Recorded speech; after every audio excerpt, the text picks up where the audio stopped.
Hello everyone, welcome back to my channel world relations. आज हम discuss करेंगे 4 points.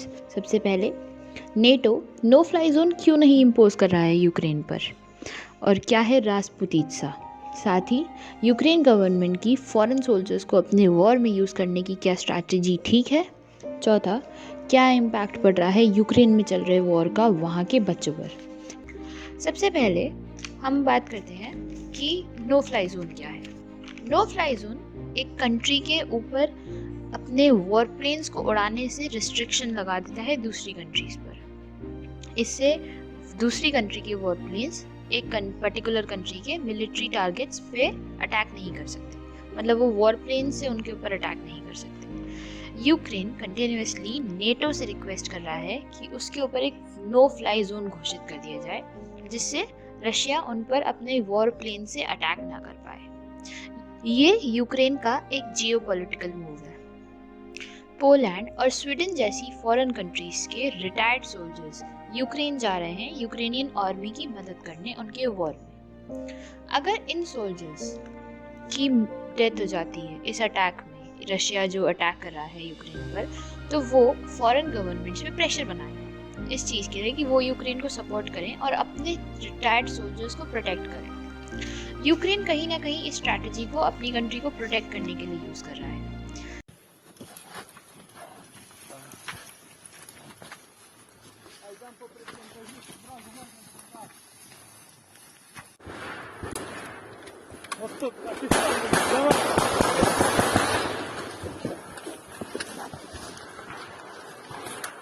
Роман, заряджайся.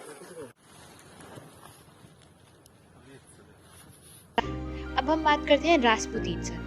रासपुतीत्सा एक रशियन टर्म है जो वहाँ के सीजन्स स्प्रिंग और ऑटम के लिए यूज किया जाता है। साथ ही ये इन दोनों सीजन्स में रोड कंडीशंस को भी डिस्क्राइब करता है। इस टाइम पर बर्फ पिघलने की वजह से और बारिश की वजह से वहाँ की मिट्टी बहुत गीली हो जाती है, जिसकी वजह से जो अनपेव्ड रोड्स हैं, यानी कि जो रोड्स बनी नहीं है, कच्ची जो सड़कें होती हैं, वहाँ पे ट्रैवल करना बहुत मुश्किल हो जाता है। वहाँ पर हैवी व्हीकल्स जैसे कि टैंक्स और ट्रक्स को ले जाना बहुत मुश्किल हो जाता है। इसी वजह से रशिया के जो मिलिट्री लॉसेस हो रहे हैं वो काफ़ी बढ़ गए हैं, क्योंकि सपोज अगर रशिया 100 ट्रक्स और टैंक्स लेकर जा रहा है तो उसमें से सिर्फ 60 ही टैंक्स हैं जो वॉर लोकेशन पर पहुंच पाएंगे। बाकी के टैंक्स उसी मड में फंस जाते हैं। इसकी वजह से रशिया ग्राउंड पर वीक होता जा रहा है। Відбили, до речі, подарунками від її величності британської королеви, так що передавайте нам такої движухи більше, і буде отаких танків підбитих набагато більше. Люди також просять, але поки що в нас немає можливості роздати кожному українцю по НЛО. А хотілося б.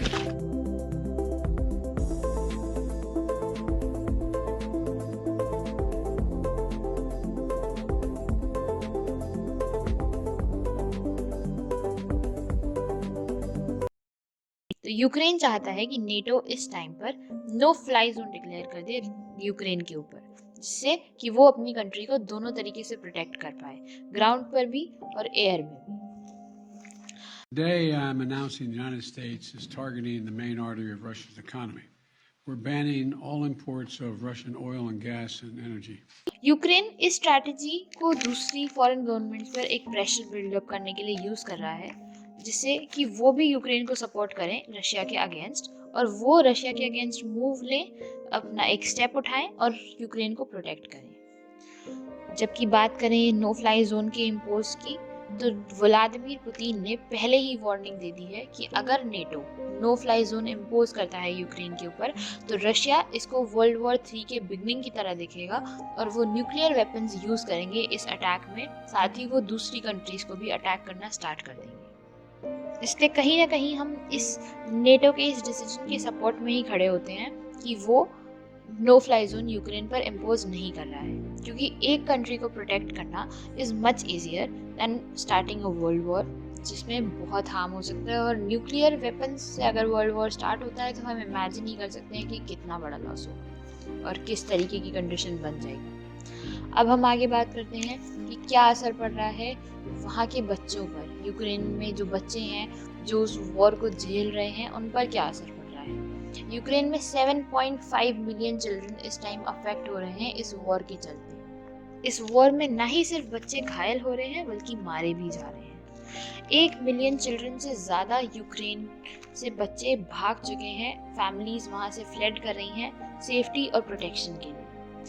ये जो ऑनगोइंग वॉर और टेंशन चल रहा है ये कम से कम लास्ट 8 ईयर से चल रहा है, जो कंटिन्यूसली वहाँ के बच्चों की मेंटल हेल्थ को अफेक्ट कर रहा था। लेकिन अब है रियल थ्रेट, जब होम्स, स्कूल्स, ऑर्फनेजेस और हॉस्पिटल्स सब अंडर अटैक हैं। इस टाइम पे बच्चों के लिए कोई भी सेफ जगह नहीं है।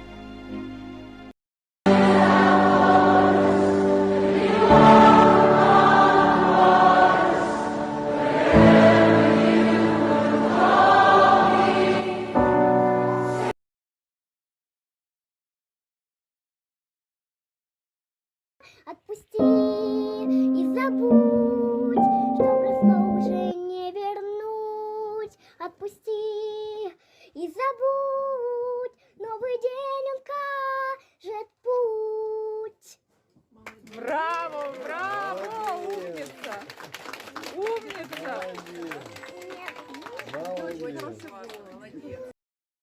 यहाँ तक कि सिविलियन इंफ्रास्ट्रक्चर जैसे कि पानी और सैनिटेशन फैसिलिटीज़ भी अटैक हो गई हैं, जिसकी वजह से लोगों का safe water, clean water, sanitation से पूरा एक्सेस ख़त्म हो चुका है।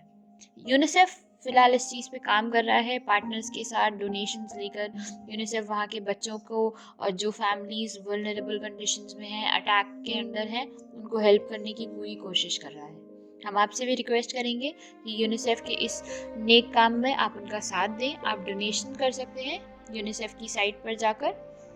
आप वहाँ से वहाँ के बच्चों के लिए डोनेट कर सकते हैं, उनको हेल्प कर सकते हैं। 7.5 मिलियन चिल्ड्रन इस टाइम यूक्रेन में डेंजर में हैं। उन सबको आपके सपोर्ट की ज़रूरत है। आगे के वॉर के अपडेट्स हम आपको प्रोवाइड करते रहेंगे। Please like, share and subscribe. Thank you.